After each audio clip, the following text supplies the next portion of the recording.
চীনা মূল কোম্পানি বাইডনেস থেকে আলাদা হয়ে সম্পূর্ণ মার্কিন সত্তা হিসেবে যাত্রা শুরুর পরই টিকটকের মার্কিন কার্যক্রম নিয়ে ব্যাপক বিতর্ক সৃষ্টি হয়েছে।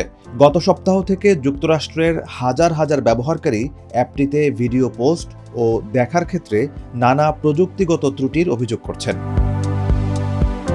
তবে ব্যবহারকারী ও ক্যালিফোর্নিয়ার গভর্নর গ্যাভিন নিউসামের দাবি, ট্রাম্প প্রশাসন ও জেফ্রি অ্যাপস্টেইন সম্পর্কিত সমালোচনামূলক কন্টেন্ট ইচ্ছাকৃতভাবে সেন্সর করা হচ্ছে।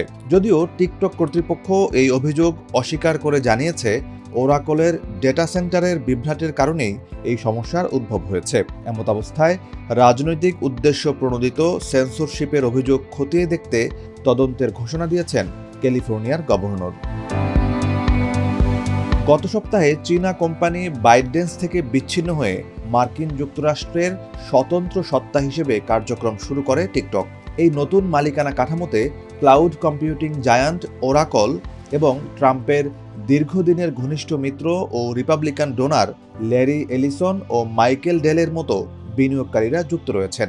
মালিকানা হস্তান্তরের মাত্র কয়েকদিনের মধ্যেই হাজার হাজার ব্যবহারকারী অভিযোগ করেন যে তাদের নতুন ভিডিওতে কোনো ভিউ বা এঙ্গেজমেন্ট হচ্ছে না এবং অ্যাপটি অত্যন্ত ধীর গতিতে কাজ করছে। তবে প্রযুক্তিগত ত্রুটির চেয়ে বড় হয়ে দাঁড়িয়েছে রাজনৈতিক সেন্সরশিপের অভিযোগ।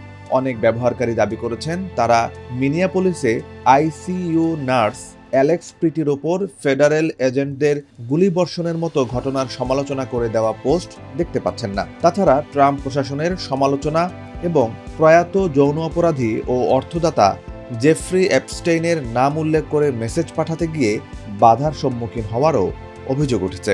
সামাজিক যোগাযোগ মাধ্যমে ছড়িয়ে পড়া স্ক্রিনশটে দেখা যায় অ্যাপস্টেইন নাম লিখলে সেটি ফ্ল্যাগ করা হচ্ছে।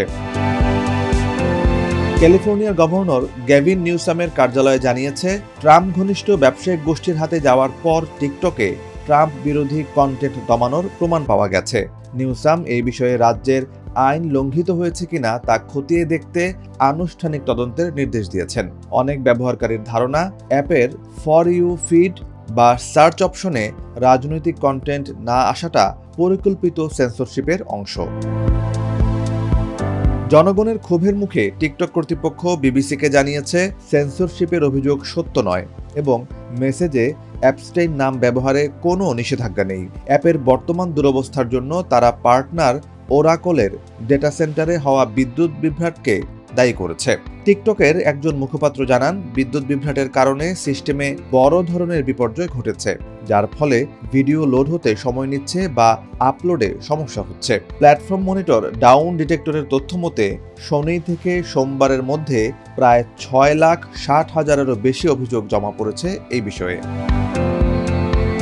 এদিকে খ্যাতনামা অভিনেত্রী মেগ স্টলটার সহ অনেক তারকা ও সাধারণ ব্যবহারকারী অ্যাপটি ডিলিট করে দিচ্ছেন। তাদের আশঙ্কা, নতুন মালিকানায় টিকটক নজরদারির যন্ত্রে পরিণত হয়েছে। তবে টিকটক আশ্বস্ত করেছে যে ব্যবহারকারীদের ডেটা সুরক্ষিত রয়েছে এবং ওরাকল আমেরিকান ব্যবহারকারীদের জন্য আলাদা অ্যালগরিদম ও ডেটা নিরাপত্তা নিশ্চিতে কাজ করছে।